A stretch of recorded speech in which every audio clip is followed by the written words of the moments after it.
yes, we have to understand that na kalakip, no? Kalakip nung ating pagiging may-ari ng isang property. Okay? And by the end of this session, no, you'll be confident, I'm sure. You'll be confident in tackling yung exam questions and applying these concepts, no? Not also sa board exam, but including na rin sa hanap buhay po natin. Okay?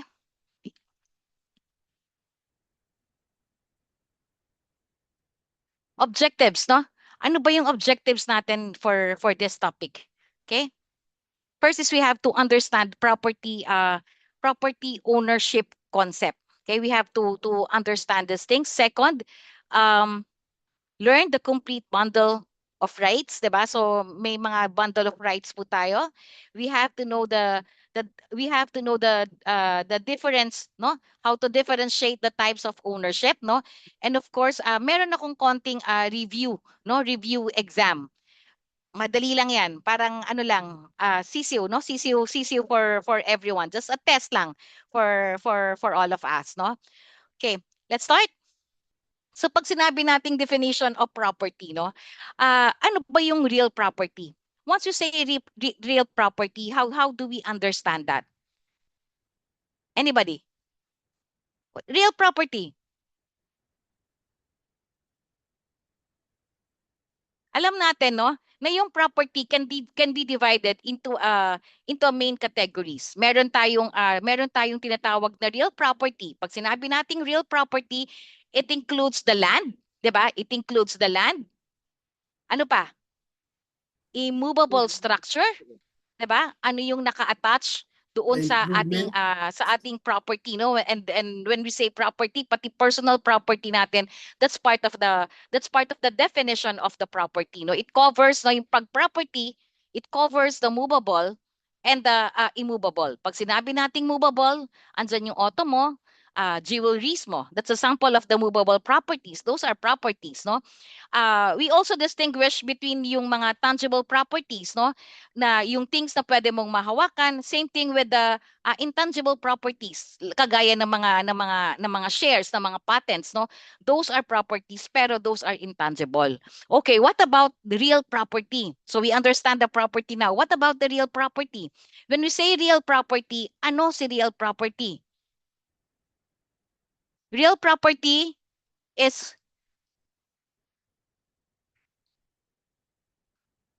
land, Sir Paul? Ba? Real property is land, building, immovable. Okay? Immovable. No? Pag sinabi nating immovable, at attached to that land, real estate, no? Yung real estate natin, mismo, no? That's the land, the building, anything attached to it, anything above and below. Okay? Yung real estate, that's how it differs, no, kay real property. Real estate, para at least clarification lang, mas klaro sa ating lahat, no? Pag sinabi nating real estate, that is the land and anything attached to it, anything above and below, the structure, the trees, 'di ba? Yung treasure mo underneath, no? That's part of the real estate. But once you say real property, it has what? The bundle of rights, 'di ba? The bundle of rights. Pag wala po yung bundle of rights, it's not real property. That's real estate. Okay? So once you say personal property, at least para klaro tayo dito, 'di ba? Once you say personal property, those are movable. Real property, immovable, including the bundle of rights.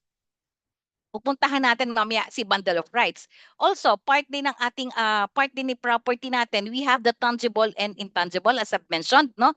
Pag sinabi nating tangible, these are ito yung nahahawakan mo, natatouch mo physically, 'di ba? Then pag sinabi naman natin na intangible, ito yung mga rights, the patents that we have. Okay, those are the sample of the tangible and intangible properties, 'di ba? Then klaro na sa atin, no? Klaro na sa atin the distinction between the real estate and the real property. Ang naghihiwalay lang kay real estate and real property is the bundle of rights. If it has a bundle of rights, that is a real property. Pag wala siyang bundle of rights, Pag wala siyang kasamang rights, that is real estate. Okay? Tangible and intangible. Now, sabi natin, real estate, that is the land, that is the building attached to the land, di ba? Anything above and below. Pero pag sinabi nating real property, as mentioned earlier, it has a bundle of rights. Okay? It has a bundle of rights. Pag sinabi nating bundle of rights, no? Uh, ito yung pwede, karapatan niya, yung pwede niyang magamit no, over the property, ano yung pwede niyang gawin, ano yung power na pwede pa niyang idagdag doon sa kanyang ownership. Okay, first we have the possession. Right of possession. Pag sinabi nating right of possession that is the right to occupy the property. That's the we have to get we have to familiarize yung sarili po natin ano when it comes to the terminologies. That's the terminologies we use. The right to possess. Right to possess the possession. Pag sinabi nating possess, that is our right no to occupy a particular property, a certain property. We have the right of control. Pag sinabi nating right of control, ito yung paggamit mo, no? Kung paano mo siya gustong gamitin. Pero syempre, with legal limits, no? It always has a legal limits. Paano mo siyang gustong gawin? Ano yung gusto mong gawin in your property? Papaupahan mo ba to? Papagamit ko kay kanino? Papagamit mo sa kanya? Papaupahan mo? It depends. You have the control. You have the right to control, no? To use it as you wish. Okay? To use it as you wish, pero there is a legal limit. Meron tayong right of enjoyment, no? Pag sinabing enjoyment, no, that is the benefits that we could enjoy, no? From that we could enjoy out of the property peacefully, di ba? Peacefully. Then we also have the right of exclusion. Pag sinabi nating right of exclusion, merong right tayo na to keep others na hindi parte niyan. Ayaw papuntahin dyan, you have that. You have that exclusion, no? To keep others out of your property. You have that particular right. Meron tayong right of disposition. When you say right of disposition, this is the transfer of ownership. You have the right to transfer the ownership through gratuitous, 'di ba? To sale, no? Pwede mo siyang gawing ganon. Um we just have to remember, we just have to recall, no? These are the basic rights that we should have. Kung meron tayong real estate, dapat kung meron tayo nito, we have the real property if we have the bundle of rights. Again, we have the right to possess, right to control, right to enjoy the property, right to exclusion, right to disposition. Okay? Alam naman natin na yung ownership it is best described, it is best understood no as a bundle of rights, no? Imagine natin yung mga sticks na nandyan sa other side na yan, yung bawat stick na yan, no, it represents the rights, no, yung rights natin over doon sa ating property. Okay? So, we have the real estate, we have the real property. Understanding the real property, alam natin na meron itong bundle of rights. May kalakip itong rights. Pag walang rights, again, hindi siya real property. That is real estate. Okay? So since we have the real property, ano ba yung mga modes of acquiring property? No, ano ba yung mga paraan for us to be able, no? For us to be able to acquire, no? To acquire ownership over a property, no? Marami kasing iba't ibang paraan, no? Maraming iba't ibang ways for us to be able to own a property. Okay? First, we have the occupation. Pag sinabi nating occupation, ito yung taking possession ka, no, of something without an owner. Ito yung true prescription. You still remember? 'Di ba? Yung term na true prescription, ito yung you occupy, no? Inoccupy mo. Sabi nga natin possession. Pag may possession, there is an occupation, 'di ba? Nag-occupy ka. Occupation, you take possession of something, of a particular property pero meron siyang kakabit without an owner. Yun yung nai-apply natin for a prescription. Okay, that's about the occupation. Yan yung uh, uh, one way no, for us to be able to own a property, to acquire an ownership. Next is we have through donation. Pag sinabi nating donation, this is a gratuitous, no? Gratuitous. Pag sinabi nating donation, gratuitous or receiving property as a gift. Receiving property as a gift. That is one way of acquiring an ownership. Okay? Next is we have the succession. Pag sinabi nating succession, how do we understand yung succession? Paano natin naintindihan yung ating succession? Paano natin naintindihan yung succession? Inheritance, yes, Miss Maricel, Miss Jet, no? That is an inheritance. Okay, succession, no? Inheritance through a will or intestacy. 'Di ba? Pwede kasing iniwanan ka ng will, no? Nakapag kuha ka, naka-inherit ka ng isang property or through intestate. Pag sinabi natin yan, let's say your parents, your husband, whoever pass away na immediate mo, no? That could be, no? Through succession, acquiring through succession. Okay? Then we have here is yung prescription na tinatawag natin, no? Through continuous possession, continuous occupation over time. Remember, we have the prescription. Ilang years ba? You still remember? Meron ba tayong idea para maka-acquire tayo through a prescription? Ano yung through prescription natin? 10 years in good faith, Miss Maricel? Eh pag bad faith, 30, no? It's 30 years, no? 30 years if it's in bad faith, 10 years if it's in good faith. Ano yung sinasabi ni Miss Gold na good faith? Ano yung good faith, ano yung bad faith, no? Sabi nga rito, 'di ba? In acquiring, no? In acquiring through, no? In acquiring through a prescription kasi nag-occupy ka, continuous occupation, no? Pag ikaw ay continuously occupying a certain property for 10 years, for 10 years, no? 10 years in good faith. Pag sinabing in good faith, talagang knowing na na alam mong walang nagmamay-ari. Kumbaga, alam mo talagang it's clear. Kumbaga, walang nagmamay-ari over the property. If it's in a good faith, no? Malinis yung intention mo, you're living there, you're occupying yung property, naninirahan ka, hindi ka nagtatago, no? Normal na pamumuhay. So, pwede mo yan pwede ka maka-acquire ng ownership through prescription na tinatawag. Yung tinatawag naman natin na 30 years na bad faith, no? 30 years, mas longer time, no? Siyempre, pag bad faith, that's the opposite of the good faith.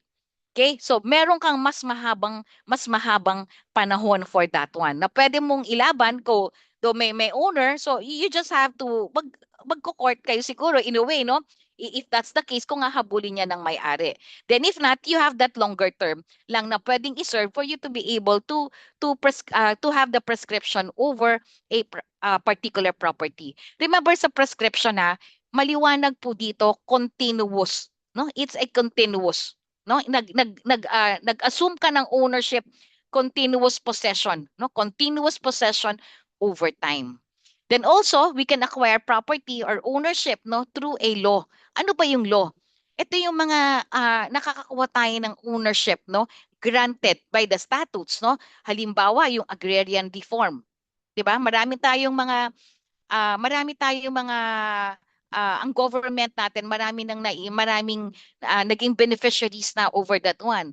You tilt, no? Ikaw yung tenant, you cultivate the property, no, for certain period of time, no? Nag-qualified beneficiary ka, you're doing it or you're residing in the place, no, in the property at the same time nagtitil ka, nagko-cultivate ka. That is also a form of uh, acquiring ownership through a law. Kasi meron tayong mga agrarian reform, meron tayong mga, let's say we have the emancipation patent, we have the sample of this, the CLOA or the homestead patent. Homestead patent, kung naninirahan ka ron, at the same time, you are cultivating it. Okay, and then there's another thing na na mas matagal ka ng na distinguish ka as qualified beneficiary, no? Na inupahan mo 'yan. Pwede yan in time nahuhulugan mo sila, no? In time it's gonna be yours. Yan yung mga sa part ng ating clue na tinatawag. Okay? Another thing, yung meron pa tayong mga sa succession, sa mga different, we have different example for mga inheritance cases natin for us to be able to acquire the ownership. So there's different ways, no? Para maka-acquire tayo ng property. Hindi lang siya simple na alam natin na bibili tayo. So we have these things. We have the occupation, we have donation, we have succession, we have prescription, and we have through law. kung tawagin nga natin, para maka-acquire tayo ng ating isang pag-aari, no, ng ownership natin over a property. Nakita natin, nadidinig natin, there's a different ways, no, for us to be able to acquire a property. Now, ano naman yung different types of ownership na pwede tayong magkaroon? Anong klase? Pwede bang ako lang? Pwede bang may kasama ako? Meron bang special ownership na tinatawag? Okay, let's go through this, no? Pag sinabi natin na sole ownership, no? Sole ownership, the word soul, no, single, one person, no, siya lang yung nag-hold lahat ng rights, no. Kumbaga parang it's just a simple and straightforward na ownership. It's a simple ownership. It's a sole ownership, no. We call it sole ownership. We also have this co-ownership na tinatawag. Pag sinabing co-ownership, andyan yung rights, andyan yung obligation. Hindi tayo pwedeng co-ownership sa pangalan lang. Pero pag tayo ay tinag, no? Once tayo ay tag bilang co-ownership, kakabit po natin dyan ang rights and obligations. Okay, kasama dyan ang rights and obligation. So co-ownership, sabi nga, no? Pag ang co-ownership, that one is between two or more people, no? Who share ownership, no? Each has, no? Meron sila, each has a proportional to their share, but they must also share obligations, no? Ano ba yung mga obligation natin when it comes to ownership? What are the obligations when it comes to ownership? Example, what are the obligations? Pag nagmay-ari lang ba tayo, that's it? What about the obligation? Yes, no, Ma'am Sharon? Sir John, no? Yes, that is taxes, no? That is part, no? That is part of the obligation. Taxes. Taxes. Aside from taxes, ano pa naisip ninyo? Aside from taxes, what else? Ano pa yung sinishare? Bukod sa ownership, meron pa tayo dyan. Ano pa? Registration, compliance, zoning. Yes, sir. One, no, maintenance, that's another thing, di ba? Compliance dun sa ating zoning. Yes, we have to. Kasi siyempre pareho kayo, both of the owners, no, the co-owners, no, should share those things. Of course, same thing with the maintenance. No, same thing with the maintenance. Hindi lang siyempre puro enjoyment, 'di ba? Hindi lang puro enjoyment yung pwede nating gawin.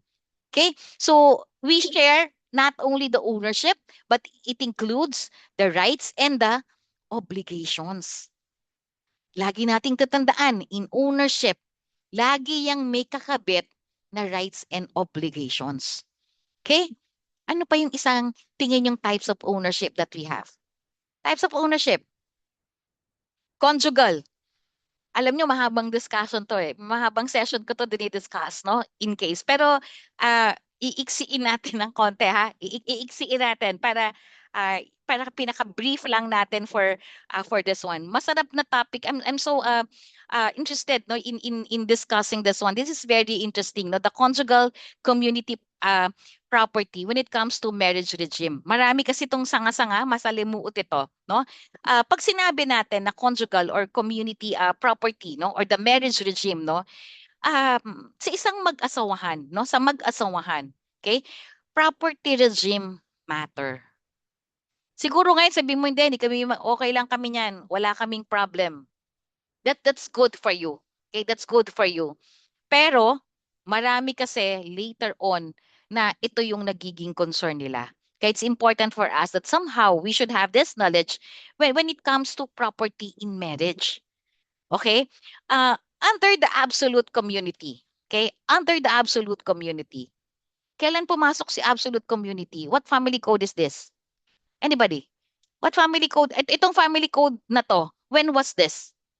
When was this? 1988?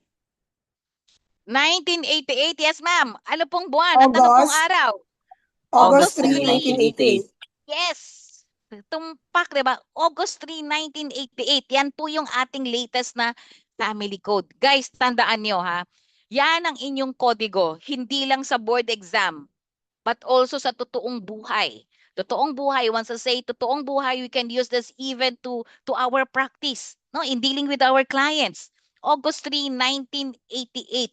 080388. Ha? August 3, 1988. That particular family code, no, pumasok dyan si absolute community. Okay, si absolute community. Pag sinabi nating absolute community, all property before and during, no? During the marriage, shared. Okay? Basta walang settlement, ha? Basta wala kayong marriage settlement prior to the wedding. Wala kayong prenup, no? Wala kayong prenup. Pag wala kayo noon, automatic lahat ng pag-aari mo before, okay? Before and during marriage, shared. Okay? Yan yung sa absolute community. While conjugal, yung under naman sa conjugal partnership of gains, no? Ito, yung only property acquired during the marriage is shared. Confusing? Confusing? Tandaan niyo yung petsa. August 3, 1988. Kung ikaw ay kinasal ng August 3, 1988, hanggang sa araw na to at hanggat hindi napapalitan yung family code na yan, pag wala kang prenup, pag wala kayong arrangement, that is considered as absolute community. Pag sinabing absolute community, property mo ng iyong kadalagahan, kabinataan, hanggat sa ikaw ay mag-asawa, shared. Pero pag ang term, ito yung kaalam ng marami sa lahat, no? Hindi kasi tayo particular or even yung clients natin, no? They're not so particular about absolute community. Tayo, naiintindihan natin yan. That's why we are talking about this, no? Before August 3, 1988, the term we use then, or mas alam natin yung conjugal. Conjugal partnership of gains. Yan po yung default. That was the default. Pero ngayon, ang default ng family code natin is absolute community. Pag sinabi nating conjugal, no, conjugal partnership of gains, no, ang sabi, only property acquired during marriage, yun lang ang sinishare. So kung ano yung property mo nung ikaw ay bago mag-asawa, sa'yo yun. Pero pag meron na kayong naging mag-asawa na kayo at bumili kayo ng property, yung na-acquired during the marriage, yun po ang shared. Do not forget, do not forget the difference between, 'di ba, between before and after the August 3, 1988. Default, ngayon, ang present default natin is absolute community property. Kung anong pag-aari mo before marriage at yung pag-aari nyo ng marriage, shared. Okay? Conjugal. Conjugal partnership of gains. Ito po yung kinasal prior August 3, 1988. Nagiging ganun lang yung property nila kung yun ay na-acquire during the marriage.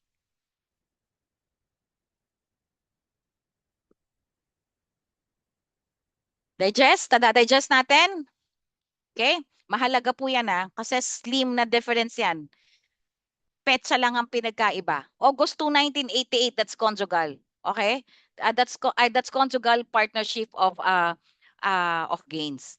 Question lang, bago ako pumunta dito sa special ownership na tinatawag. Sabi natin, absolute community, property mo before marriage, then yung na-acquire during marriage, those are all absolute. Nagmana ako. May asawa na ako, nagmana ako ng property. How do we treat that? So that's automatic inheritance. Sir Mac, Soul, excluded, exclusive. Okay, inheritance exempted. Yes. Yes, no, that one is an exclusive property. We treat it an exclusive property. Kung ikaw ay nagmana, I'm talking about August 3, 1988 onwards. Kung ikaw ay nagmana after August 3, 1988, that is your exclusive property. Exclusive mo yung property na yan. However, yung gains niyan, shared. Halimbawa, nagmana ka ng siguro commercial property. Do you have the gains for that? No, that's an absolute. Kasi absolute naman talaga kayo. Yung lang property na yon ay intended for you kung yun ay minana mo during the marriage. Unless na yung nagbigay, no? Yung nagbigay, sinasabi na ito ay pag-aari din ng iyong asawa. Pero pag sinasabi na pag-aari lang yan ni Gold Yong, kay Gold Yong lang yan. Walang kinalaman si Mr. Kura over that. That is my exclusive property. Exclusive property ni wife, what do we call it? Exclusive property of wife. Yes, no? That's para pernal sa lalaki. That's para pernal Capital. sa lalaki, what? Capital. Capital, no? That is capital. Clear tayo po ha? Para at least maliwanag. Yan po yung difference, no? The general overview ng ating family code. Before August 3, 1988 and no? And between August 3, 1988 before August 3, 1988 and August 3, 1988 onwards. No? Yung default na yan, masyadong mahalaga yan. No? Especially dun sa mga medyo marami silang property siguro or pinoprotektahan nila yung wealth nung family. May mga ganyan pong scenario. Okay? May mga ganong scenario. Okay? So, pag ikaw ay nagmana sa family code ngayon, marriage ka na, married na kayo, that one is an exclusive property kung kanino yon. But the gains, no, sinishare po yon. Under the conjugal, no, baliktad naman tayo, kung conjugal, before August 3, 1988, yung property mo nung single ka, iyo yon. Pero pag yung nakuha mo during the marriage, yun po yung sinishare. Okay, pag ikaw ay nagkaroon ng property during the marriage, no? Lahat ng acquired property mo during the marriage sa conjugal na 'yon. Meron nagtanong no? May nagtanong na naguguluhan sila. Merong nagtanong no, naguguluhan sila. Magpapamana ng property doon sa kanyang anak. Hindi niya raw gusto yung mapapangasawa ng anak. Wala siyang choice. Siyempre, mahal niya yung anak niya. Gusto niya pamanahan ng property. Sabi niya sa akin, pero hindi niya muna direct sinabi, diretso ganun, nalaman ko na lang afterwards. Tinanong niya ako, Miss Gold, pag magpapamana ba ako ng property sa anak ko ngayon, what will happen? O, dililipat sa anak mo, sabi niya, no, paano yung ownership nun? Kung let's say mag-aasawa siya later on, kung mag-aasawa siya later on, yung pinamana mo ngayon na single siya, dala-dala niya yan sa marriage niya. That's gonna be an absolute. Kasi minana niya ng single. Okay? Kasi minana niya ng single siya. Ngayong family code niyan. Pero kung yan, ipapamana niya during the marriage, exclusive yon ng anak niya.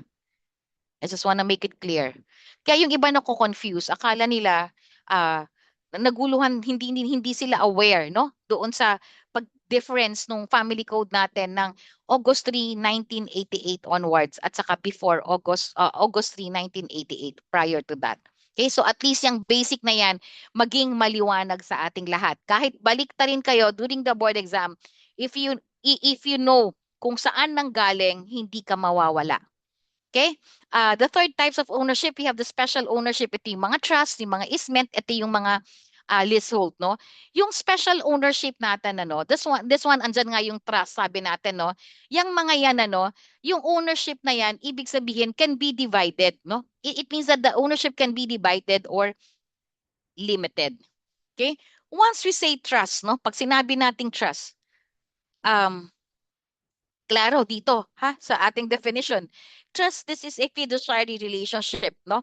In which one party known as the trustor gives another party, yung kanyang trustee, the right, no, the right to hold the title to property or asset for the benefit of the third party, the beneficiary.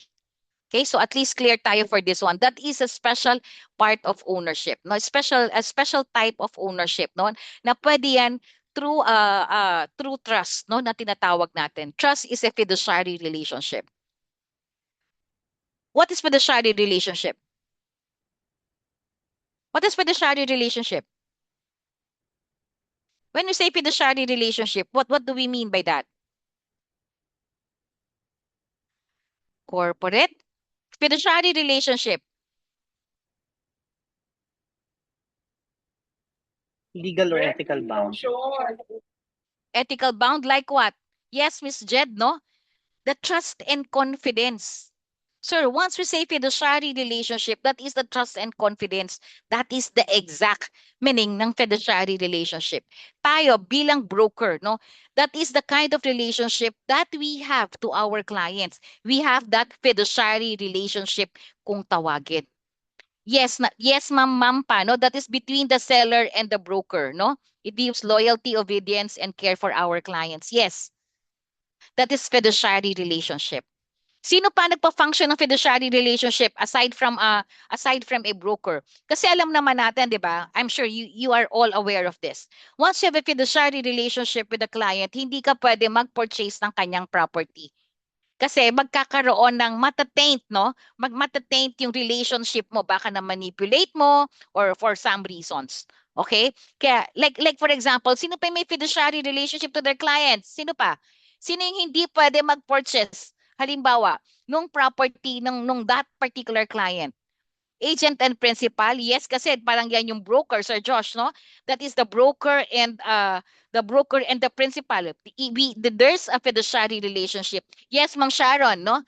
The lawyer at saka yung client natin. There's a fiduciary relationship. The administrator, the one working doon sa court, hindi yan pwede kasi they have the access. Yung appraiser po ng property, if meron, yes, Sir John, kung ikaw ang appraiser ng property, at the same time, ikaw ang broker, hindi po pwede yan. Una, that is unethical. Okay? Pangalawa, 'di ba? Magkakaroon masisilip kasi that fiduciary relationship. For example, si BPI John, no, si Sir John, nag-appraise siya ng property, kliyente niya 'yon. Pero siya rin na magbebenta later on. Hindi po pwede 'yon. Mamimili si Sir John kung ano ang gagawin niya. Whether kukuha siya ng appraiser to appraise that property or siya magpa-function as a broker. Kasi, 'di ba? I hope you understand. Klaro naman, syempre ikaw ang mag-appraise, ikaw ang magbebenta. Baka hindi maging balanse, hindi maging fair ang pag-a-appraise ni Sir John kung siya ang magbebenta because of baka may mga underlying reasons, 'di ba? Yes, thank you Sir John. 'Di ba? Yes, there is a conflict of interest, no? A guardian ward unless court order. Yes. Relative of brokers up to the fourth degree. That what I have to check, ma'am, sir. Babalikan ko po ito ha. Sorry, pag hindi kasi ako sure, I cannot yung to certain degree, no? To the certain degree for this, Ma'am Maricel. Okay, so yun nga, in short, sabi nga ni Ma'am Pa, there is a conflict of interest in short. That is the fiduciary relationship. Fiduciary relationship. Okay, so that's about the trust. Now let's go to easement. So, ito is part of the special ownership. Pag sinabi nating easement, this is the right that gives one or more people na access, no, or certain use rights over the piece of real property despite of not having any ownership interest. Sample ng easement, everybody. Anyone? Sample ng easement. Sino ba usually sa easement natin? Right of way. Yes, ma'am. No? Ma'am Sharon, right of way. Water easement, Sir Mac. Yes, no? Right of way. Yes, ma'am Mampa. Lahat po yan, yung mga easement na yan, no? Sinasabi nga natin ito, di ba?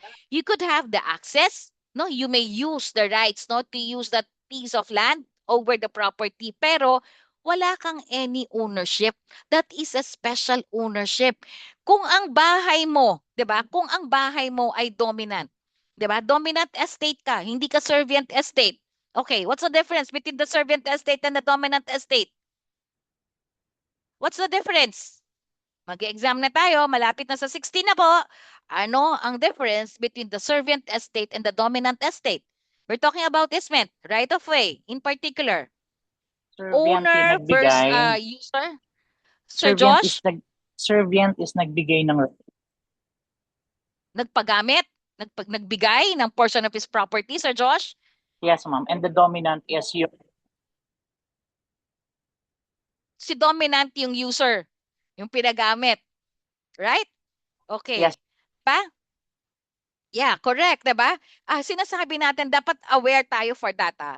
Ito yung sinasabi sa easement, no? Meron kang access, no, for a certain rights, no, over that piece of land. Pero, no, wala kang ownership interest over that. Kung ako ay dominant estate nasa harap, wala akong access, na locked ako landlock ako. So ako yung nasa loob, no? Ako yung nasa loob. Ako yung dominant estate, yung nasa labas siya yung servant estate. Sa servant estate, magbibigay siya na wala naman siyang benefits. Wala siyang mapapala, pero binigay niya kasi kailangan ko sa likod. Akin pa rin yun. Ay, sa ano pa rin yun? Sa servant pa rin ang may-ari. Ako, bibigyan niya ng daan, pero makakadaan ako, magagamit ko yung space na yan, pero wala akong ownership over that. I just have the right. Na-enjoy ko yung right, no? Yes, Miss Jet, dominance enjoy the rights, and si servant natin, siya yung may burden. Si servant may burden. Bakit? Siyempre, nabawasan yung property niya. Part of his property. Servant nagpapadaan. Dominant, yes, mamampa, no? Siya yung nagbe-benefit. Okay? Yan yung example natin dyan for the right of way. Like, flag lot yung lot. Yes, yung flag lot yung merong naka-landlock, no? They call it na merong landlock, na merong access. Iyang mga easement na yan, mention yung mga utilities natin, di ba? The waterways, yung mga pipes natin, those are easements. Merong nagmamay-ari, but they have to give that to use as an easement. Part of their property, nagbigay si servant, no? May it be sa right of way, may it be doon sa gagamit na utilities, may private utilities na kakailanganin, wala tayong choice but to give it. No, that is part of the easement. Meron tayong right to access, to use a particular property, piece of land, no? Pero wala tayong ownership. That is an easement. So are we clear sa easement? Clear po tayo sa easement? Naintindihan natin what easement? Okay, let's go to leasehold. Okay? Pag sinabi nating leasehold, no? Pag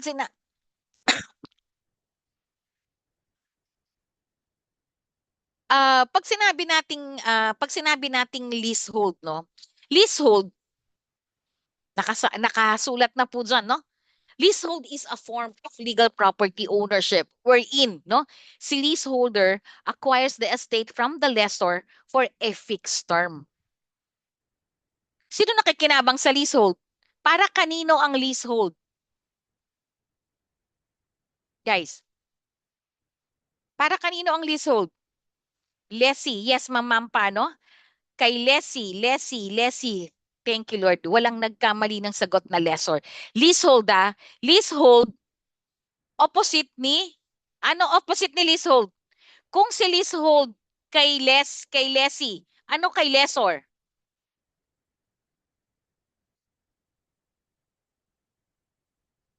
Ang hirap, no? Nagbabasa ako.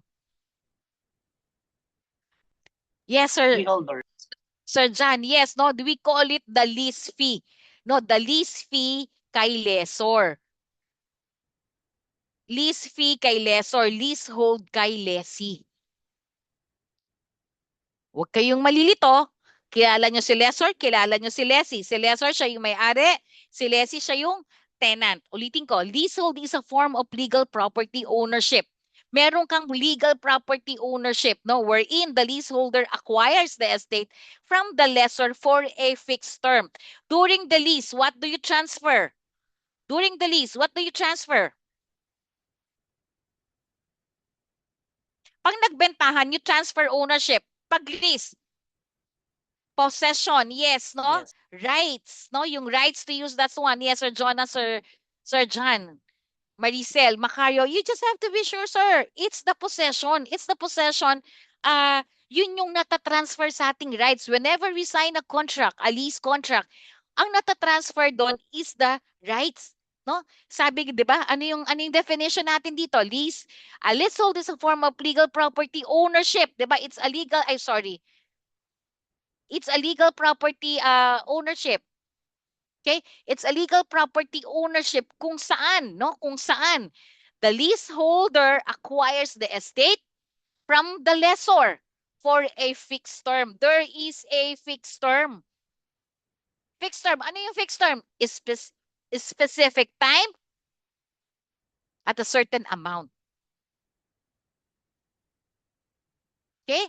So sabi rito, look at the illustration. Si lessor, nag-offer siya ng rights to use, rights to possess, no? Yung kanyang property over the leaseholder. Ano naman ang in return? No? Ano naman ang in return? Si leaseholder, no? Andyan yung kanyang payment, andyan yung terms kung hanggang kailan yung right to use na yan i-enjoy ng ating lessee. That is the leasehold. So that is a special ownership. There is an ownership during the time na naandoon siya sa leasehold. Kasi meron siyang lease fee. Binayaran niya yung pagtira na yon kay lessor. Ang naked owner, who is the naked owner? The lessor. Wala siyang rights pero kanya yung property na yon. Kasi si lessee, no? Si lessee, siya yung may right to occupy, to possess the property at that specific time. So far clear? Guys, so far clear? Right? Sabi natin, we have the real property, we have the property, we have the real property. Ang real property, it includes a bundle of rights. We were able to check the modes of, for us to be able to acquire an ownership. Then we have this type of ownership. May pag-aari na tayo, 'di ba? Naintindihan na natin siya. Ano yung iba't ibang klase for us to own, to acquire a property. Okay, even the types of ownership. Now, may property ako. Meron palang limitation and obligation 'yan. No? Meron palang limitations and obligations. Ownership, no? Ownership, do not get me wrong, or even yung kung ano yung meron tayong definition when it comes to ownership, no? Ownership is really powerful. No question, 'di ba? Kaya lang, no? Kaya lang hindi yan absolute. Miss Gold, sabi mo ownership tapos ngayon sabi mo hindi siya absolute. 'Di ba? There are restrictions, no? There are restrictions that we have to check on. Kahit na tayo ay may pag-aari, nalilimitahan din ng ating nalilimitahan ng ating ownership, and we have these obligations.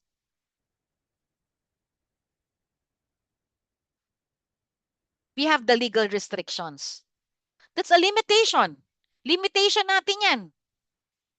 Ano ba yung legal restrictions? Sample of legal restrictions. Zoning, yes, Ma'am Mampa. Police power. Okay? Yeah, 'di ba? Yun yung mga sample natin for this. No? When we say legal restrictions, legal nga yan eh, no? Zoning, 'di ba? Police power, eminent domain. That's part of legal restriction. Pag sinabi, no? Pag sinabi ng ating gobyerno, gagamitin ko yung property mo. Appraiser Conrad, Prof. Conrad, kailangan ko yung property mo kasi magtatayo ako ng skyway, ng structure, ng bridge over that. Wala po tayong magagawa. Legal limitation, no? Papatayo ka ng commercial. Eh, ang zoning mo is residential or agricultural, so you cannot. May limitations, no? You own the property, no? You own the property but it's not absolute. Kasi we have these things, no? We have to we have we have this limitation, no? When it comes to legal restrictions, taxation, no? That's an obligation. Nagmamay-ari ka, pero ano yung ating obligations? What's our obligations? 'Di ba? We have to pay the amilyar. 'Di ba? You have to pay the you have to pay the amilyar. Wala tayong choice for that. 'Di ba? That's part of the taxation. Part of our obligation, estate tax. 'Di ba? Minana ko lang to nung kinalaman ko, ba't ngayon hindi ko naman ma-enjoy kasi hindi ko ma-transfer. Bakit hindi mo ma-transfer? Kasi wala akong pambayad na estate tax.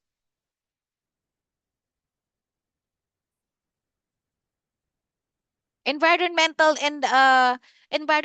and social duties, no? Dito pinapaalala sa atin dito, no, na yung ownership, no, dapat aligned, no? It should be aligned to the public welfare. Ano yung social duties natin? Oh, hindi ka pwede magtayo dyan basta-basta, 'di ba? Hindi ka pwede magtayo dyan ng factory. Residential yan eh. 'Di ba? So hindi pwede siya tatabi sa'yo. Hindi ka pwedeng tumabi kung factory ka to a residential kasi baka mamaya, 'di ba, nakaka-harm yung pinuproduce ng ng factory mo. That's why we have this zoning. No, meron tayong environmental and social duties. Baka maingay ang makina mo. Residential to. Those are the things that we have to consider. No, those are the limitations. No, whether we own a property. No, whether we own a property. Though we say na eto akin to, property ko to, pinaghirapan ko to, minana ko to, o kung ano pa ang tawag mo diyan. Yan ay may limitations and obligations. It doesn't mean that you own a property na wala ka na. Oh, okay na ako, chill ka lang. Hindi, may obligation ka. You have to follow the legal restrictions. You have to pay your taxes. Pag hindi ka nagbayad ng amilyar, what will happen to you? Pwede kang magkaroon ng anong mangyayari pwede sa property mo in the long term? 'Di ba? What could happen to your property? Pwede kayang kunin yan. You're not paying taxes, you're not paying the amilyar. Sabi sa batas natin, every 3 years, they're checking on it. No? It can be forfeited. No? Pwede i-auction yan ng government. That's very true, Sir John. No? So, Sir Mac, forfeiture tsaka i-auction ng government. Yes, ilang taon kang hindi nakakabayad, hindi wala kang malay, baka nagbigay sa'yo ng notice, hindi mo pinapansin. Ba't ko papansinin yan? Property ko to, ba hindi sinisingle pa ako? It's our obligation to pay the taxes. Then if not, tatatakan ang likod ng titulo mo, tax lien. That's an obligation. Tax lien. Nagpatong, pwede ipa-auction yan ng ating munisipyo.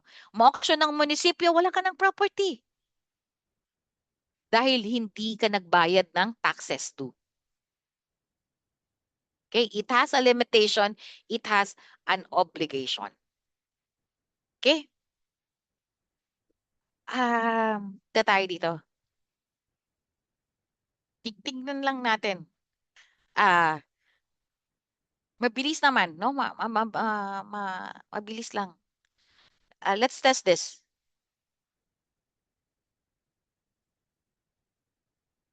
Pwede ba magbukas ng audio? Kasi pasensya na, hindi ako ganun kateki na pag pinipindot ko, nagbumove ako sa ibang slide eh, pag hinahanap ko yung chat box. Maria inherit land, but leases to Pedro. But leases it to Pedro. Who owns the land?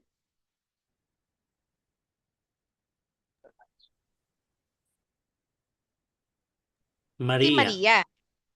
Si Maria kasi pinaupa lang naman niya ito kay Pedro. Si Maria na-inherit niya yung land, pero ito ay pinaupa niya kay Pedro. Ownership, okay? The ownership belongs to Maria, no? Si Maria bilang heir, no, bilang tagapagmana, na-acquire niya yung full ownership, no? Yung full ownership rights over the land through what? Through what? What do we call that?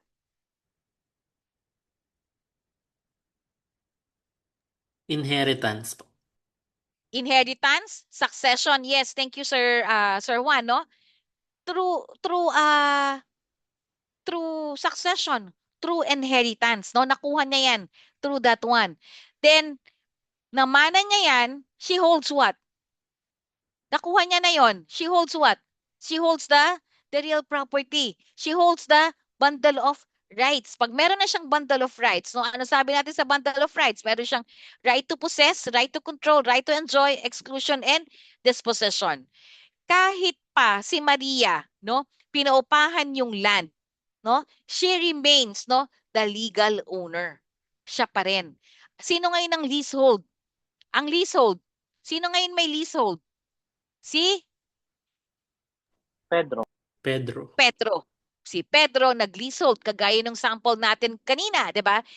Pedro, as the lessee, no, inacquire niya yung temporary right, no? Temporary right to use, to enjoy, to possess the property. Okay? He can occupy and benefit, no, doon sa property na yan. Kung ano man yan, bahay man yan, lupa man yan, anihan man yan, 'di ba? O ano man business yan. Pero hindi niya to pwede i-dispose. Hindi niya to pwede i-dispose at hindi rin siya pwede mag-claim ng ownership. Kasi yung rights niya are limited. No, limited yung rights niya by what? By the lease contract and the duration. Okay? Let's do the distinction, ano? Ano ba yung distinction? So once you say ownership, no? Ownership that is permanent. Ownership is permanent, that is full legal, no? For this particular scenario, si Maria, siya yung may full legal title over the property. Siya yung may permanent ownership over the property. Then when we talk about the leasehold, no, si leasehold, pag sinabing leasehold, that one is temporary. Diba? Temporary contractual right based on the lease contract, no? Yung paggamit ng property, yung pag-enjoy ng property. Okay? Maria's ownership, no, hindi yan naaapektuhan by the lessee. Okay? Ang ginawa lang ni Maria, no, yung ownership niya, no, simply transfer yung part of her rights. Part of her rights. Hindi sinama doon yung part ng rights na to dispose. 'Di ba? Ano lang yung part na meron siya to possess, to enjoy, to use the land. 'Di ba? Kay Pedro for a period of time. Pag natapos na ang lease, yung rights na yan will go back to Maria. Will revert back to Maria. Ang na-transfer lang sa kanya is the possession, the use, and the benefits of the property of dun sa particular time na yon. Okay? Alam nyo guys, alam techie ako, 'di ba? Yung message box kasi nawawala dito sa screen ko. So pag ako nagki-click, minsan lumalabas siya, pero pag click ko, minsan naglilipat sa ibang page. Kaya hindi ko kaagad nababasa. Alright, okay.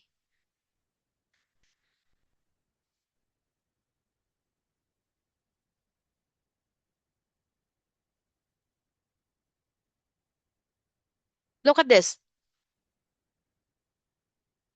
One occupies the land for 30 years without title. Can he claim ownership? Yes.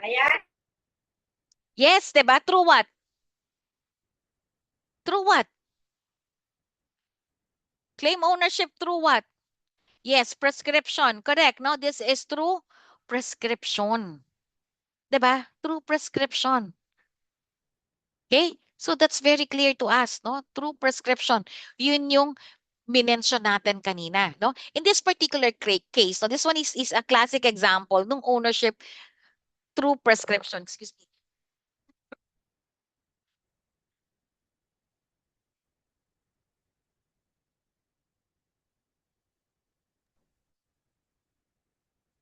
Ownership through prescriptions, no? Ano isang term na ginagamit natin dito? Yung ownership through prescription? Ano yung isang term na ginagamit natin dito? Come on. Alam nyo yan. Alam nyo yan. Ano tawag natin dyan? Another term. Another term. We call this one as adverse. Adverse what? Adverse possession. Correct, Sir Josh. No, that is adverse possession. That's another term for adverse possession. For this particular case, no, si Juan, inoccupy niya yung land for 30 years. What are the facts that we have? Si Juan, no, nag-occupy siya ng land continuously. No, it's continuously open. No, wala siyang tago, wala siyang secret. Nakarehistro siya kay barangay. Klaro, 'di ba, na siya. Pero wala siyang title. Nag-occupy siya for 30 years. Okay? Anong legal principle natin of this? Ownership, no? Ownership can be occupied through prescription. We discussed this. This is part of what we have discussed of type of ownership, di ba? Mode of acquiring, we have the prescription. Provided, no? Meron tong provided. Ano yung sinasabi natin? Ano sinasabi natin? Pag prescription, there should be a continuous. Pag hindi yan continuous, hindi yan papasok kay prescription. Maliwanag, it is continuous. uninterrupted, no? Uninterrupted. Kung 10 years ka in good faith or 30 years ka na gumamit dyan, 30 years uninterrupted, 30 years continuous, no? Another consideration, continuous and that one, ano pa? Dapat naka-public. Hindi ka nagtatago, hindi yung paggabi ka lang dumarating at hindi ka nakikita. No, it should not be hidden. It should not be hidden. Adverse, no, against the interest nung totoong owner. Hindi naman, 'di ba? Yun yung ginagawa natin. Peaceful, no? Wala tayong force, wala kang violence or anything. Namumuhay ka ng tahimik. Okay, so what happened on this, no? Since C1, no? Since C1, based on our example, no? Since C1, no, yung possession niya, na-meets na yung requirements, no? Actually, nag-exceed pa siya dun sa statutory period niya, no? Na madalas to is 30 years, so yung in bad faith nga, civil jurisdiction yan. If it's an immovable, no? He can claim ownership by prescription. He can claim ownership by prescription. Uninterrupted, pwede kang mag-file ng ownership. Okay, pwede mong applyan ng ownership yan by prescription kung ikaw ay continuously occupying, uninterrupted yung property, 'di ba? At hindi mo siya tinatago, open ka, 'di ba? Diretso ka lang, peaceful kang naninirahan dun sa property. No, hindi niya kinakailangan ng formal title, no? Yung batas natin recognizes yung ownership due to long-term possession. Due to long-term possession. Okay. Pwede kasing tanong, no? Pwede kasing may itanong in your board exam, no? May ask, no? Whether one is merely a possessor or an owner.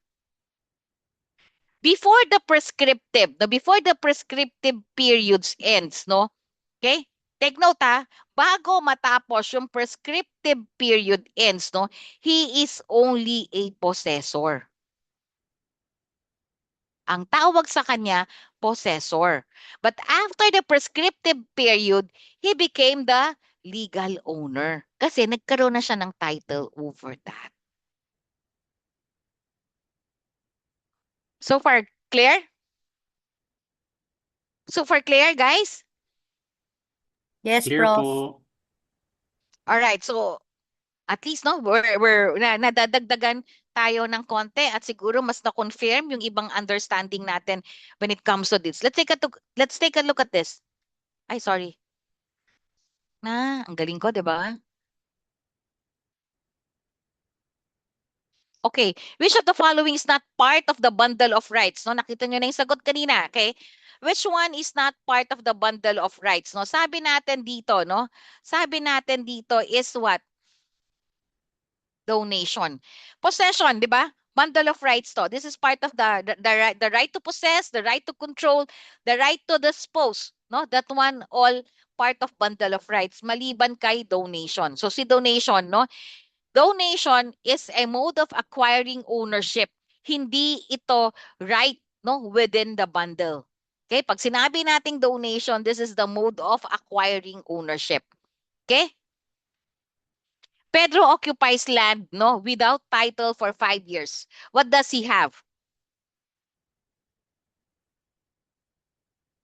Hindi talaga. Hindi ko makayan.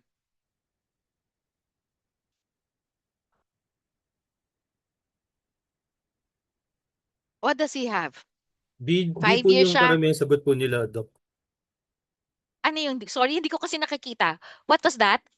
B po yung Possession. karamihang sagot po B, nila, possession. Sorry, Yes, no, it's possession. Sabi nga natin kanina, if it's less than the prescribed period, no? If it's less than the prescribed period, that is possession. Okay, that is possession. After siya makapag-file, after matapos ng prescriptive period, that's the time nagkakaroon ng ownership. Okay, that is the ownership. Okay, when we say leasehold, diniscuss natin si leasehold, no? Panggitin natin ulit para mas matandaan natin. Si leasehold, this one, ito yung rights ng ating lessee. No, dito naka-stipulate, no, nandiyan yung rights niya to use, to enjoy, no, to occupy the property. Okay, at a specific period of time. Yan yung para kay lessee. Para pag kay lessor, we have the lease fee kung tawagin. Easement naman, easement ito yung nagagamit natin na na-enjoy natin siya, no? Na-enjoy natin yung paggamit, tayo nagbe-benefits dun sa paggamit, pero wala tayong any interest of owning it. No, wala 'yon. We're just using the easement. We're just enjoying the benefits that we could get. Under the easement, we have the servient estate and we have the dominant estate.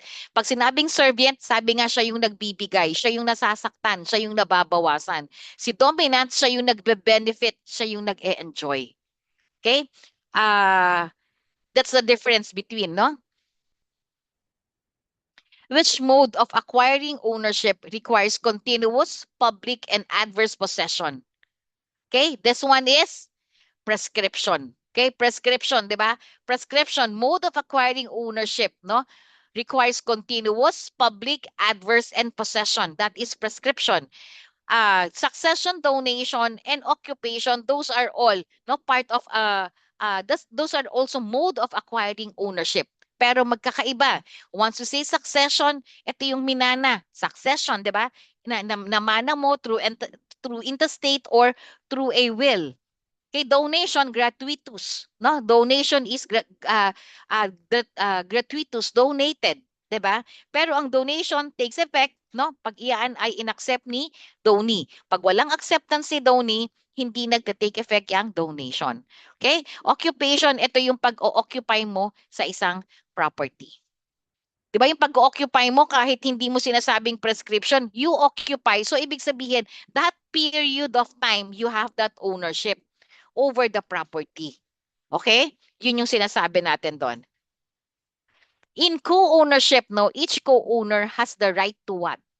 Co-ownership. No, when we talk about co-ownership, each co-owner has the right to use the property proportionally.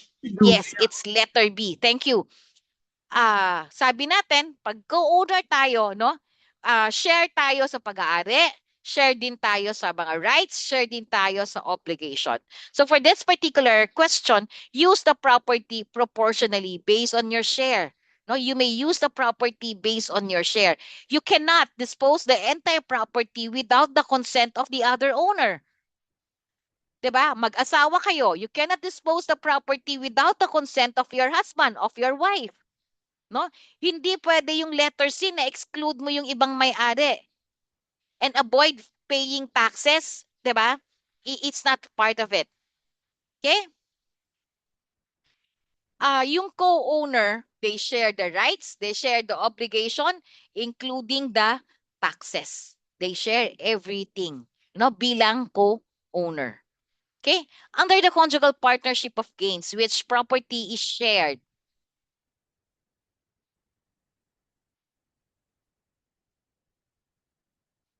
Mhm.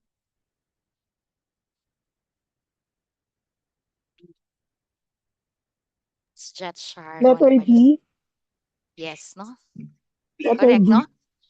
It's letter B, property acquired during marriage.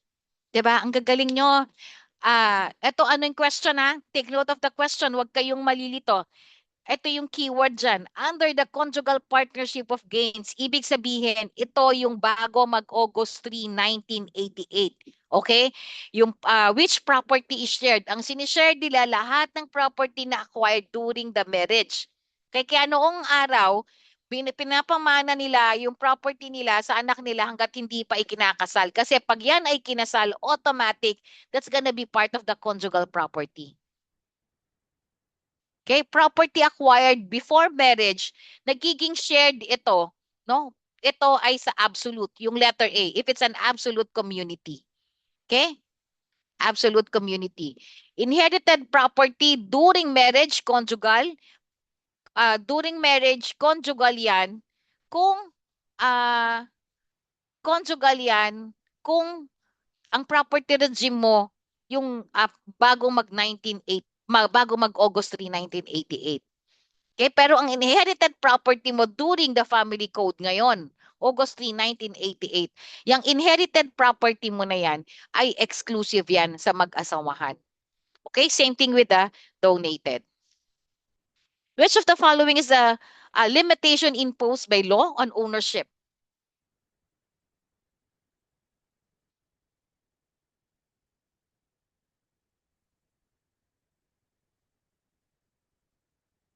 Miss Sharon, Miss Jet, B, no? Yes, no, this is the zoning regulation, Miss Aida, no? That is the zoning regulation. Yan yung sabi natin, di ba? Yung limitation, no? Meron tayong pag-aari, pero meron tayong limitasyon. Ito ay galing sa batas, yung zoning natin, okay? Zoning natin. All of the letter A, letter C, letter D, these are the bundle of rights. No? These are the bundle of rights. Ito lang letter B. If you're gonna do a process of elimination during your exam, kita mo na kagad yung sagot, 'di ba? Kung alam mo tong mga to. Kaya importante, just keep on reading, keep on reading, keep on practicing hanggang sa pagdating ng exam. Okay? Eminent domain allows the government to what?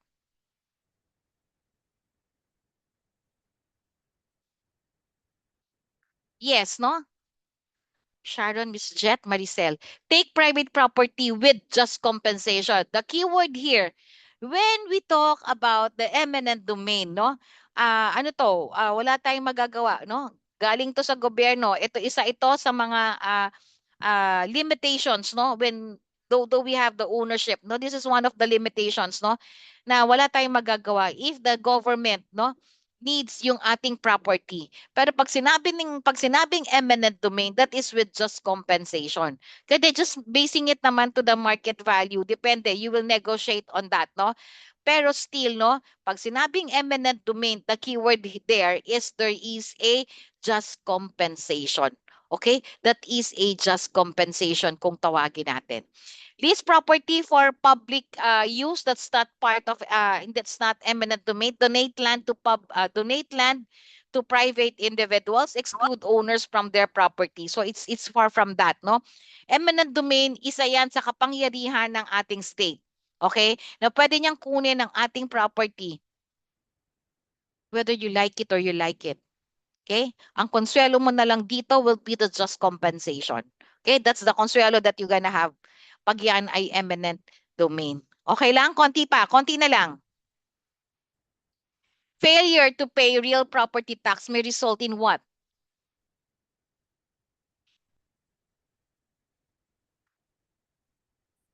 Sir Josh, Jonas, no? Joyce, no? This is letter B, auction or forfeiture of property. Yan yung sinasabi natin, no? Pag tayo ay hindi nagbabayad ng ating obligasyon na tax, no? Yung ating amilyar, that is the amilyar, real property tax, annual po tayo nagbabayad.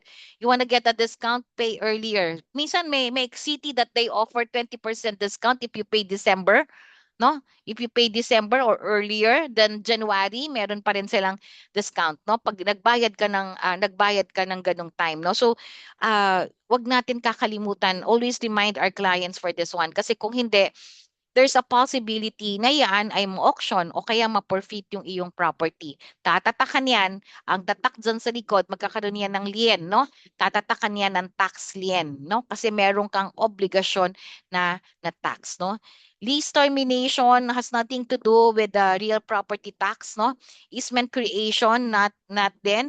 Prescription by another person, there's no such, no? Okay? Which of the following is an example of an easement?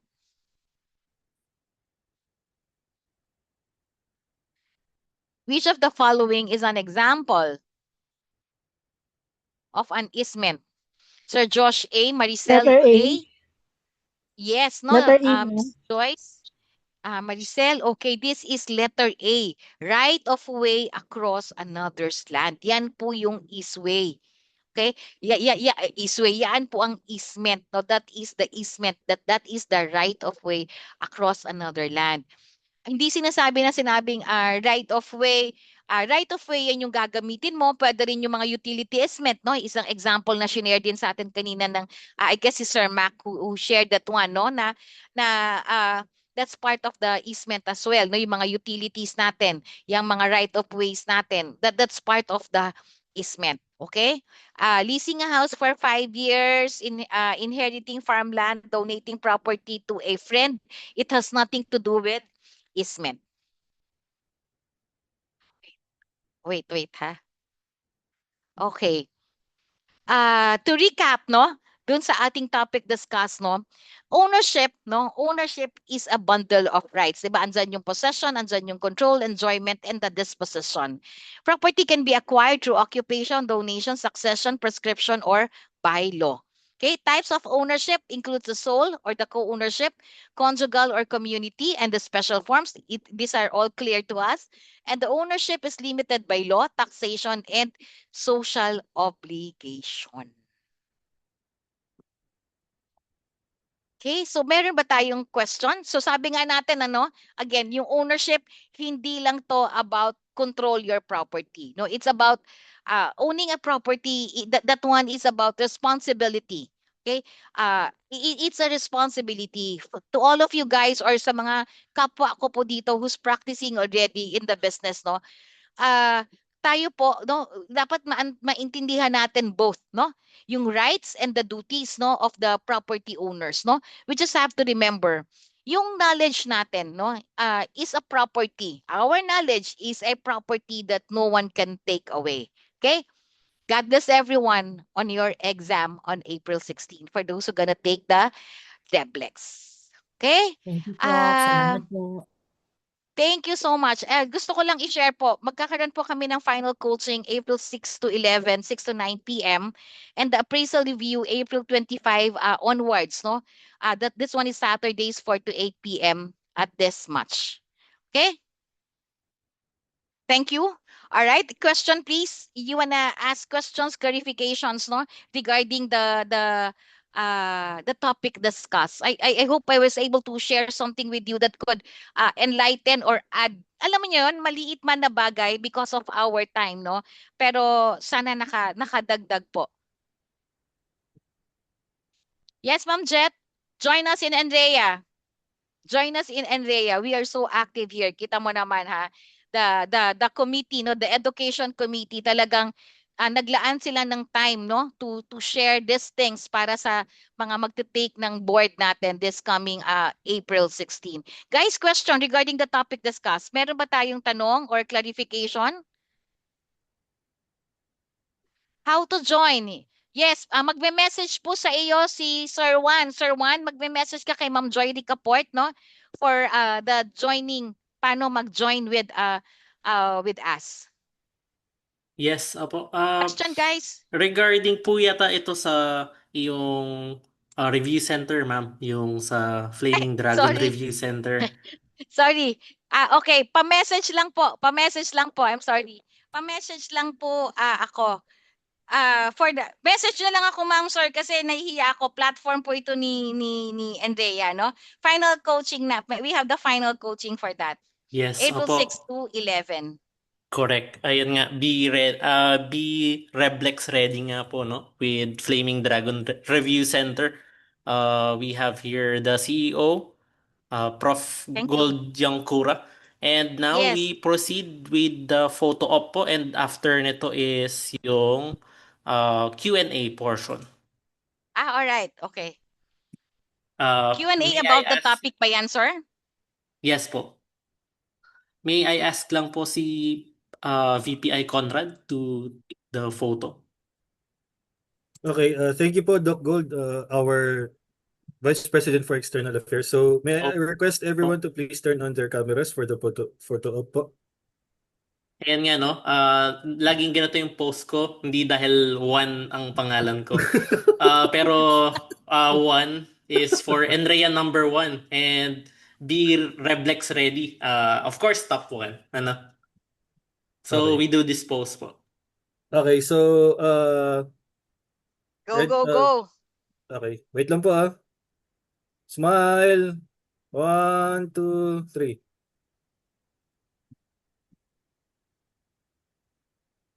Okay, yung kabilang ano naman po, yung kabilang group. Okay? 1, 2, 3, smile.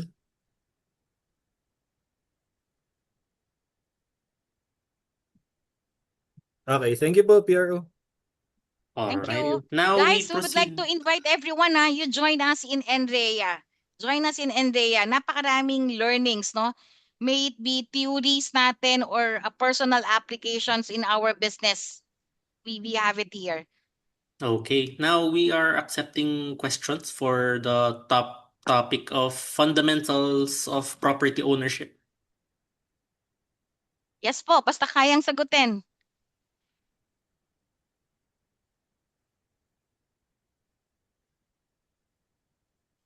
I'm pretty sure si VPI Conrad may tanong po siya, no? Yes, Prof. Well, Yung magmahirap, Prof, ha? actually, ang question ko lang po, no, kasi single pa ako, PRO, so wala akong masyadong questions sa conjugal. Okay, so Doc Gold, I mean, siguro ang question ko na lang po, no, if for example, nakabili ako ngayon, ano po usually yung terms para ano yung tawag dito, yung prenup po ba? Parang, can you explain lang po kung ano yung kailangan po na nakalagay sa prenup so that I can be sure that if my wife and I, you know, alam niyo na po yun, di ba? So, ano po ba You yung have your usual own terms po ng, properties. ano po ba Opo. yung usual na terms po ng prenup? Okay po. Pag sa prenup natin, no, syempre Marriage you contract. have to identify. Yan yung conditions, no? All the conditions, no? Ano ba yung condition ni wife? Ano ba yung pinagkasunduan nung magkarelasyon, no? Regarding their properties. At kailangan, syempre, yan ay dadaan sa lawyer kasi i-draft yan, no? Kasi that's gonna be itadraft yan tapos itasa notarial act kasi magagamit natin yan as a public document later on. Ilalagay nyo doon, i-detalye nyo ano yung gusto ninyo. Your prenup agreement, for example, you have this property, oh, ito akin to. Pero later on, pwede ganito. Or pag may nabili tayo, kahit kanya-kanya tayo ngayon, kanya-kanya tayo, pero meron tayong certain things na pwedeng share tayo. Okay po, so, Dadaan sa lawyer. Dadaan sa lawyer. No, you have to draft it. Pagkasunduan ninyo ano yung prenup.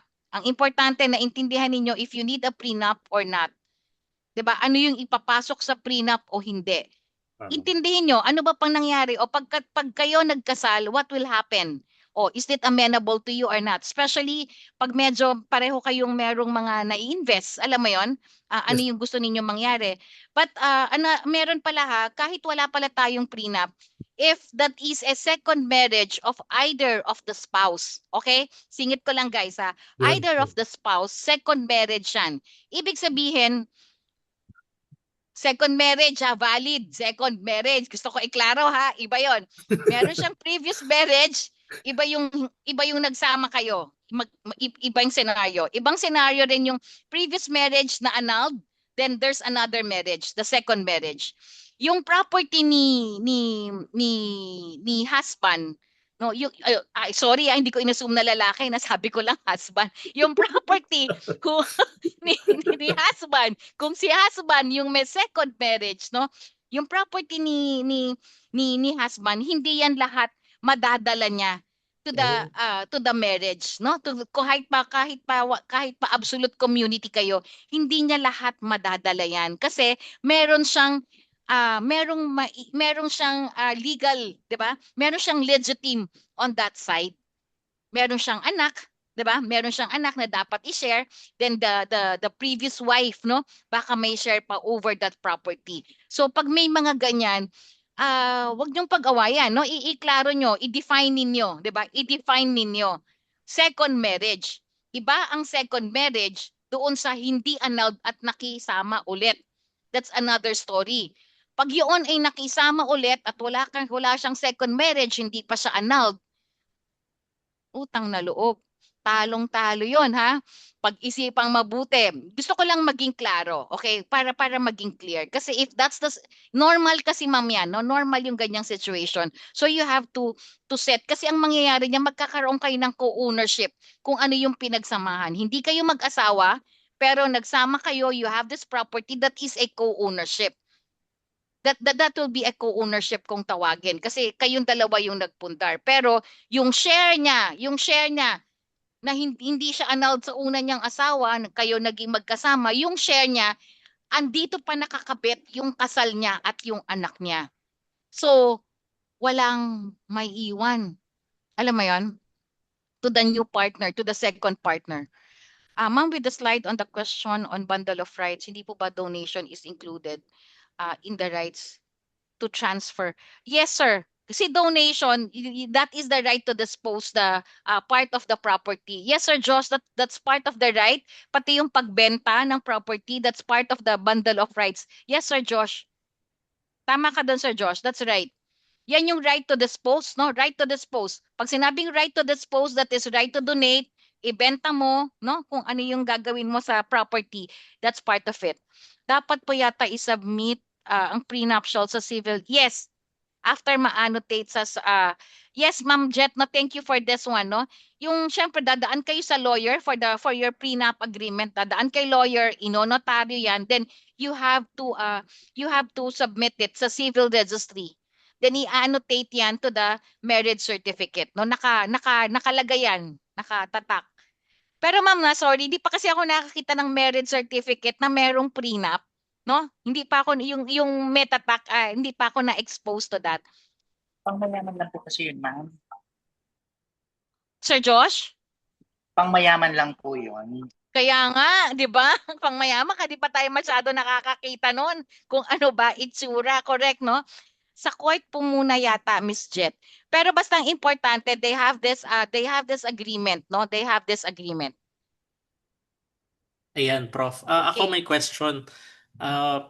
Since ako passer naman na ng brokers and appraisers exam, for our viewers nga po, no, how can they differentiate o yung ma-memorize nga yung si CPG and si ACP? See? Conjugal Partnership of Gains and si Absolute Community of Property. Paano, sir, ma-memorize? Opo, kasi somehow, ano siya, di ba, ma'am? Vague. Iba? Or paano lang siya matandaan talaga yung concept behind them. Sir, ikaw, paano mo tinandaan yan bago ka mag-board? Sir Jano, propo.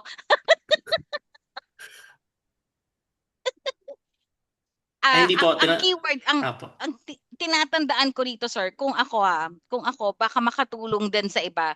Just always remember, no, pagpasok ng family code, sabi ko, tandaan niyo ang petsa. Yung petsa, napakahalaga. August 3, 1988. Okay, pag August 3, 1988 onwards, yan yung latest, yan yung family code natin. Previous kasi was civil code. This one is the family code.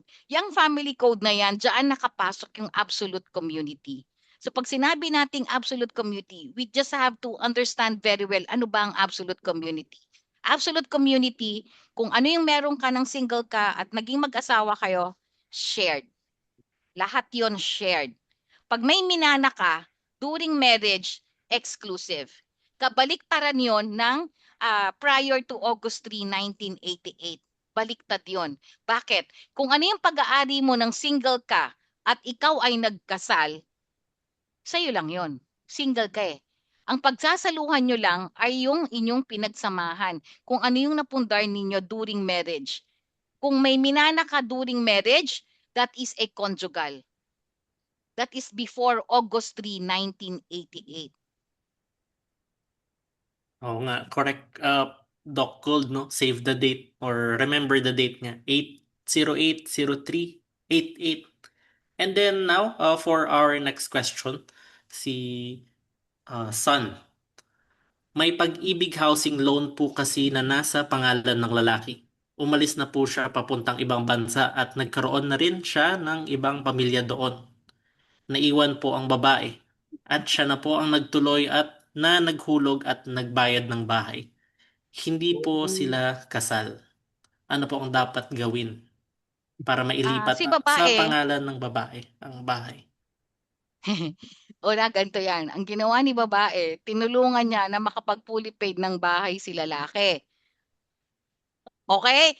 Yun ang Tama po. unang ginawa niya. 'Di ba? Yes So, po. yung binayaran niya na nabayadan niya na yung bahay or nagbabayad siya or nabayadan na niya, lahat yon kredito sa pangalan ng lalaki. Hindi sila kasal, wala siyang makukuha doon even a single centavo. That's the reality. Paano mo makukuha? Go back to the guy. Wala tayong choice. Go back to the guy. Go back to the guy. Ibigyan kanya ng deed of sale para ma-transfer sa'yo. Correct. And then ito po, I think one final question na lang. Um, Doc, pwede maki-display na lang po ng sa review center yung prices po. May nagtatanong kasi. Ah, okay. Yung kanina po ata, Doc VPE. Parang may Yo, Apo. yes. This Ayan, one. for Yan. everyone, screenshot na lang po, Flaming Dragon Review Center. Opo. Pa-message na lang po ako, Gold Yongkura. Okay, screenshot. Okay? And then now, we proceed with the awarding of Certificate of Recognition. May I call on VPI John Conrad Cruz?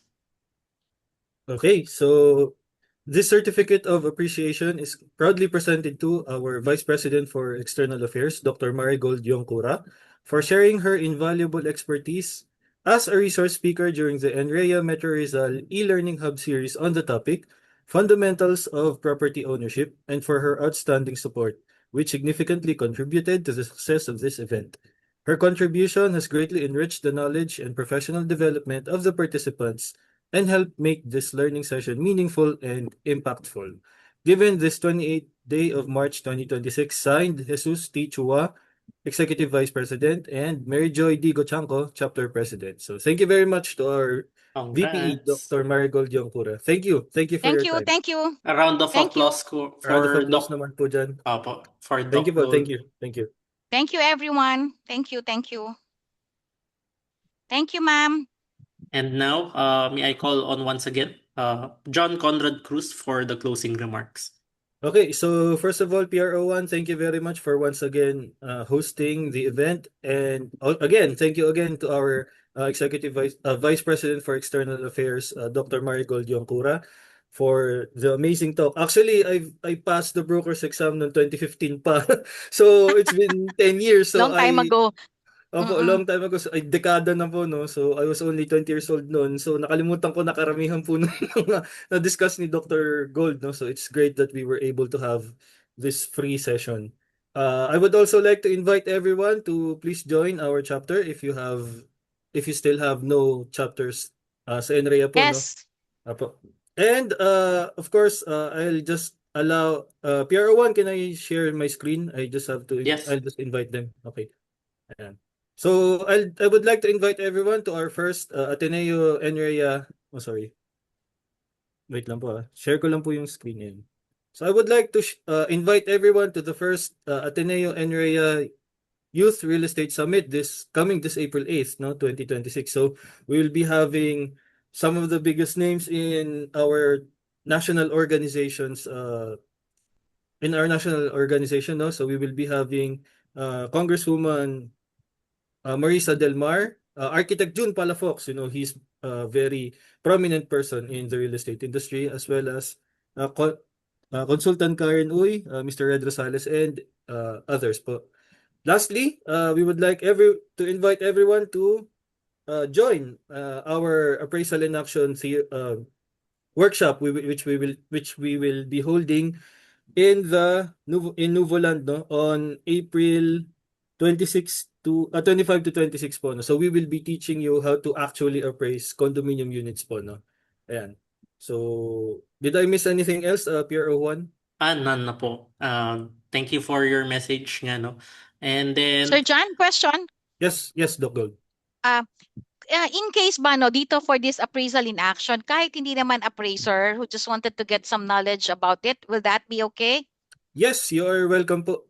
So at least if you have a client that asks for an appraisal, you would be able to understand, even as a broker, how that appraisal should look like, no, and how it should be Yeah. done. So we will be offering, a huge discount, no, 2,500 peso discount to members of our chapter. So if you'd like to avail of the membership, may libre na kayong mga seminars like this, and you will also have a huge discount, 2,500 peso discount doon sa ating actual appraisal workshop. Okay? How much is our membership? I think 2,700 po. 2,700 for For new new For a members. student? pag student ng REM, alam ko we have, di ba, for our youth council? We will have to consult po muna sa chapter. Yes, Baka okay. kasi Excuse me, VP Gold and Yes, ma'am. si Yes CP po. Cheryl. Okay. Oo. Okay po. I think it was actually discussed in one of the meetings, a proposal nga. But I guess it's still subject for some board Approval. resolution. Oo, pero it Okay. was being proposed at yung dati kasi natin for students when we started in the chapter was 1,200 for the students eh. For both national and chapter level na yon. So it was mentioned it will be the same since we are launching the youth activities. Council. There's a Uh-huh. specific committee actually headed by you, Doc Gold. Yes, ma'am, I So know. that is your proposal, di ba? You've been Yes. requested for the lower rate for for our Yes, I propose. Yeah, we students. propose for Oo. that. Yes, for our Yeah. students. Basta as long as you are enrolled, you have an ID to show that you are a student, no? Yes, no? You Yeah. can avail the Formalize. 1,200 membership for NDEA. It covers national and chapter level already. So you get to to enjoy all the freebies, especially mga learning opportunities like this and the events that have been shown, yung discount na mention ni VPI pag if in the case of paid events. So there are a lot of benefits. Thank you. Thank you, CP Thank you. Cheryl. Thank you, CP Thank Cheryl. you, So, VPI, BPE. okay. So I guess that will be all for today, no? Let's not delay any further. So PRO1. Okay, that has been the Reblex or NREA Metro Rizal e-learning hub, Reblex Success Series. So if you missed anything, you can check our Facebook page and the YouTube channel for the upload of this episode. So my name is Juan Fernando Asuncion, the PRO of NREA Metro Rizal, and thank you for attending once again. Thank you rin kay Prof. Gold. Apo. Thank you. Thank you Goodbye, all. everyone. Thank you po. Thank you. God bless everyone. Thank you, Andrea, MRC. Thank you, everyone. Bye. Bye. Bye po. Congratulations. Thank you po. Thank you. Thank you. Bye po. Thank you po.